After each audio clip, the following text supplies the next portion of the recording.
My third pillar is to develop a 21st century skilled and ready workforce. Our plans need to be comprehensive, beginning with an education system that gives every child a strong start all the way through the training programs that ensure our citizens have the skills they need.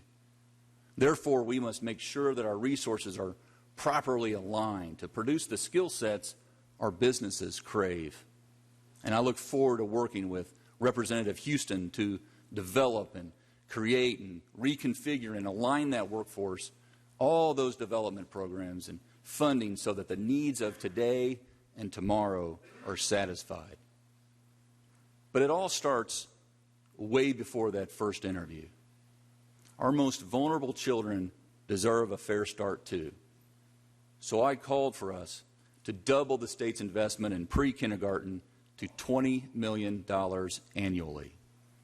We also know that science and technology, engineering and math, the STEM subjects, are critical for 21st century jobs, not just PhDs, but a growing number of jobs in all the key sectors of our economy.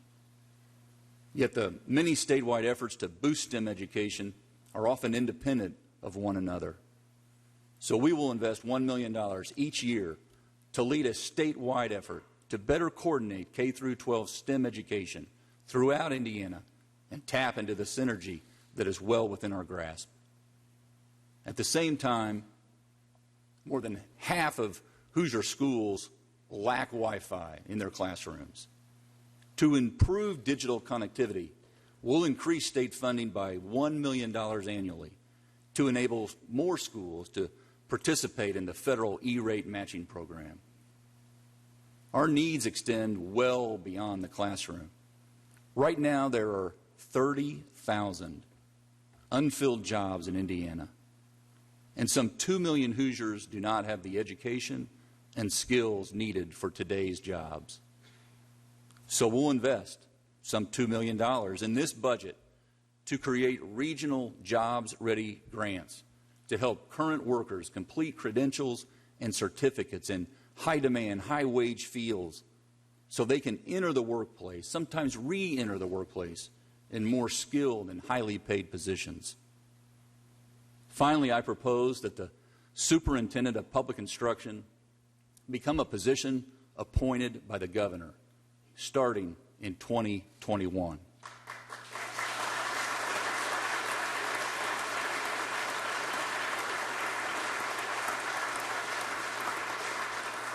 Education is a key to our state's future, and I've long been committed to the notion that as the state's chief executive, the governor should set education priorities and be held accountable for the results.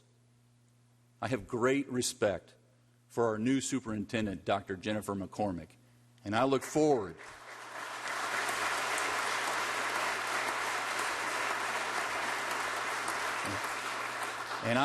to working closely with her over the next 4 years. But regardless of party, the governor should be able to choose his or her key education partner. My fourth pillar is to attack the drug epidemic.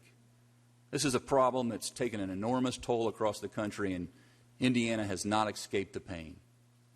Since the year 2000, deaths from drug overdoses have increased 500%. And we are 15th in the country in overdose fatalities. This epidemic causes ripple effects with devastating impacts on our children and families, our cities and towns, our schools and government agencies, our healthcare system, and our healthcare costs for each of us, and our economy. In typical Hoosier fashion, we have heroes on the front lines saving lives every day.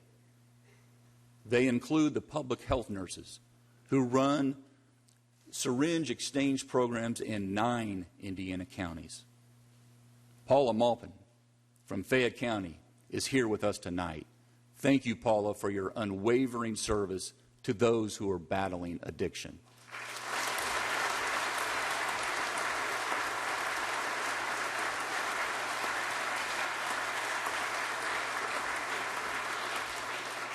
And that's why we will give county officials authority to establish syringe exchange programs to ensure that the people making the decisions are those closest to the problem.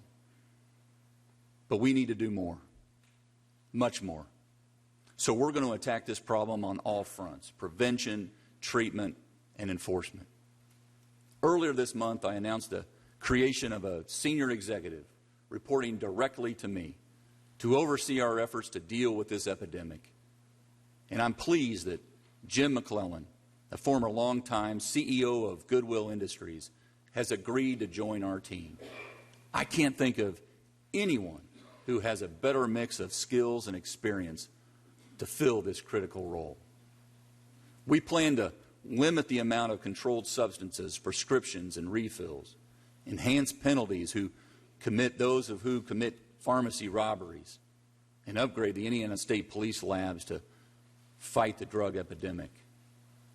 This is a fight that we can and must win if we're going to take Indiana to that next level.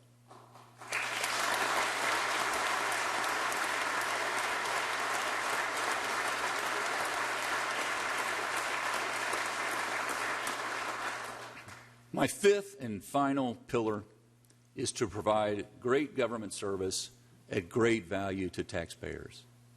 Hoosiers deserve to know that their tax dollars are being used responsibly and efficiently. I'm going to insist that all of our agency heads be accountable for the programs and services they're providing. We'll measure our progress so that we know if we are providing the service that Hoosiers expect and deserve. One fundamental obligation of government is to take care of those who serve and protect us. So we're going to give a well-deserved pay raise to the Indiana State Police.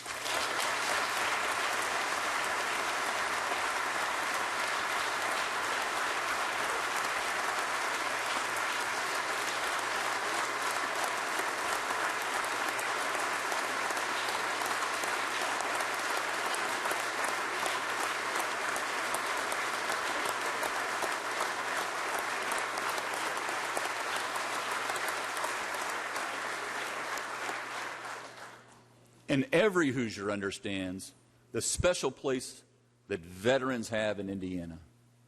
Our state has sent more than our fair share of National Guard troops to Iraq and Afghanistan. We're so honored to have the leader of our Indiana National Guard, Indiana's Adjutant General Corey Carr, with us tonight.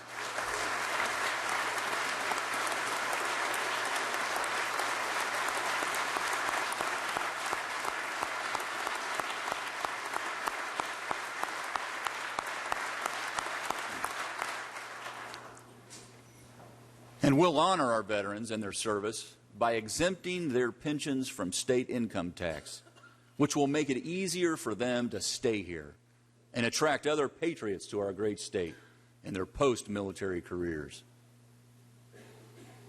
These five pillars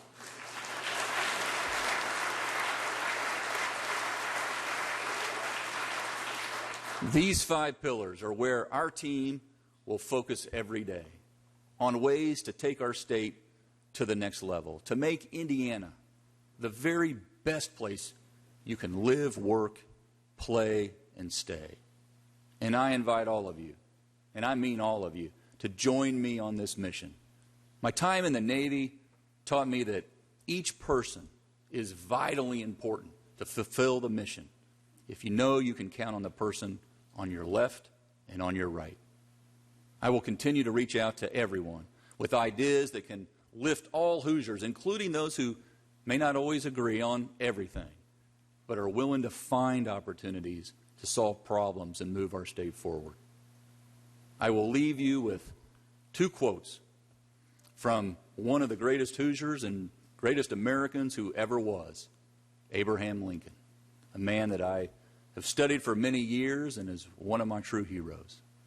It was Lincoln who said, "The best way to predict your future is to create it."